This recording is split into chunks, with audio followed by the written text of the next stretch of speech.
Good evening, everybody. It is Charlie, and welcome back to the Chatting Leeds YouTube channel. Hope everyone has had a great Wednesday so far. Just before we get into it, as always, please make sure that you are smashing that like button. It really does help get the video out there to more people. Please subscribe to the channel if you are brand new as well, and hit the notification bell so that you're always aware of when I'm uploading and going live. And of course, check out the membership features on the channel as well. Anything that you can afford to donate is very much appreciated. So I didn't think that I would be coming on the channel tonight. I was going to maybe take a breather, try and soak everything in after the last few days, because it's been absolutely mental, hasn't it, with Leeds United finally, at the second time of asking, gaining promotion to the Premier League. Which is why I'm a bit baffled as to why this story has come out, or not even the story itself, but the timing of it, I just find very, very odd. I'm sure you're all aware now. I just thought I'd come on and do my reaction to it. That Mike Keegan at the Daily Mail has expressed, well, it's not even expressed his opinion. He has said that Leeds United hierarchy are considering sacking Daniel Farke at the end of the season upon gaining promotion. There's a few different sides to this argument, and I don't necessarily think either side of the argument is right or wrong. It's just how you kind of see it and how you view Farke yourself and the job that he has done at Leeds United. I mean, overall, first season last year, it was a failure. 100% it was. But there was context to be applied on last season. He came in to a job that was way more chaotic than what he anticipated it would be upon arriving. All the loan clauses, all the exits that happened. You know, Aronson went out on loan, Verber, Rasmus Christensen, Robin Koch, Tyler Adams left, Sinistero left, Jack Harrison went out on loan to Everton. You know, there was a lot of upheaval. There was. And, you know, obviously he had the Nonto situation. He was refusing to play. And yeah, it was mental. It took ages for him to even be appointed. It took ages for the 49ers to actually become the full owners of the club. Once those things happened, we saw signings. I remember, I think Ampadu was the first signing after it all happened, and then signings kept coming in. Glenn Kamara, Gruev, Joe Perreault, Jed Spence, we got on loan, didn't we? You know, these sorts of players, Joe Rodon. And last season, we did play catch-up for quite a lot of it, and I think we just ran out of steam. So, yeah, it was a failure because he had one of the best squads in the division still last year. But again, I personally kind of gave him the benefit of the doubt for last season. But this season, there was no excuses. There was absolutely no excuses. And yes, there has been points this season in which I have questioned him in terms of his reluctance to rotate. The whole subs on the 70th minute, when it's clear and evident that subs are needed before then.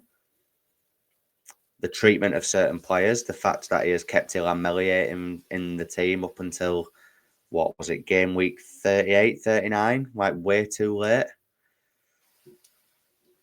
The reluctance to play Largi Ramazani, who is one of our most technically gifted footballers, who was scoring goals at the Bernabeu last season. But all that being said, he achieved 90 points last season, and he's achieved 94 points at the moment this season. We've still got 2 games left, and he's on course to get 100 points. I'm not saying we will, but we could get 100 points this season and win the league. So that would be his 3rd championship promotion and his 3rd title as well. But then again, the things I've just said, the limitations of Daniel Farke are probably the reason why the ownership, if they are thinking this, are thinking about sacking him. Because I think at championship level, you can get away with those sorts of things. But next season is going to be a completely different kettle of fish. We are going to be coming up against the Mo Salahs, the Virgil van Dijks, the Erling Haalands, the Declan Rices, the Odegaards, the Sakas. You know, Isak at Newcastle, Bruno Guimaraes, Sandro Tonali. We're going to be coming up against some world-class operators. And it's if Daniel Farke can compete alongside these teams. Now, look, what would be a success for Leeds next season? I think next season, just staying up, even if it means finishing 17th, would be a success. Of course it would. And then you build from that. Now, people talk about his Premier League record at Norwich, which I get is bad.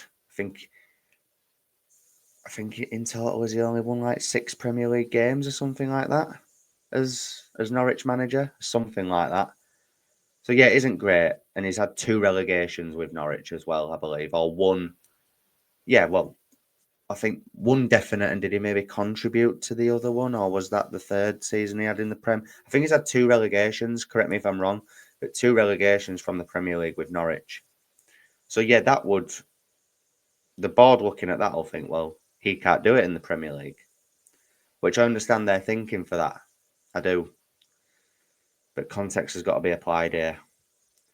When he was at Norwich, the team that he had at championship level was great. You know, Vrancic, Ben Godfrey, Max Aarons, Buendia, Pukki. You know, very good team. That beat Bielsa's Leeds at the back end of the season that they won the title that year. But when he got up to the Prem, they just couldn't do it. And you know why? Because he wasn't backed. Now, again, it's not all about signings. It's about the manager and his tactics and the message that he's delivering to his players, which, yeah, his tactics clearly didn't work for those players. But maybe if he'd have been backed and got better quality players in, they could have stood a chance. They could have stood a chance. So I'm on the fence with it as to how I'm feeling about it. I understand it if they do, and I wouldn't be surprised if they did it based on the limitations that he does have and his previous Premier League record. But if you apply context to it,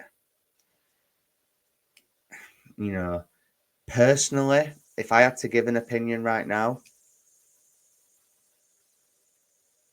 I would understand it if they did it, but I think it would be incredibly harsh. Just because it didn't work out for him at Norwich doesn't mean that it won't work out for him at Leeds. The 49ers are going to back whoever the manager is this summer. They're going to back the team with money to buy better quality players. Because as much as this squad has done wonders this season and we've played some very good football, I think maybe 5, 6 of them at an absolute push could be part of a Premier League squad. So it's going to need major surgeries, this squad, in this summer transfer window. It is. And maybe if Farke gets the better quality players in, he might be able to work his magic.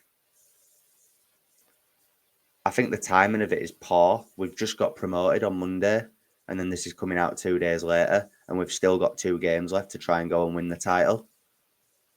So can you imagine Farke reading all this and reading all the opinions? It's not going to be good for him. And I do feel a bit sorry for him.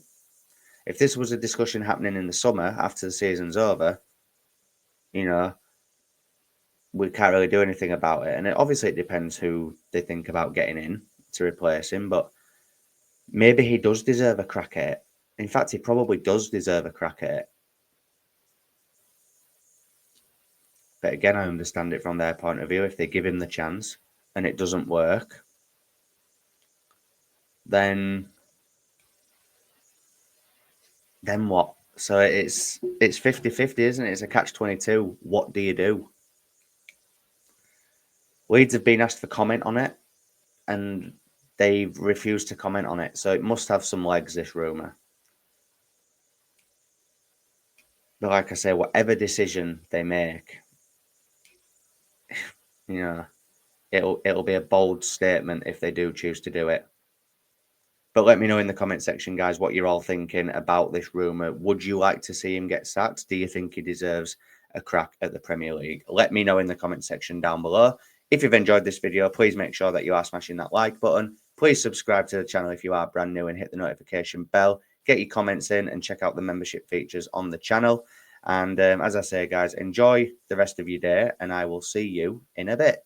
Cheers.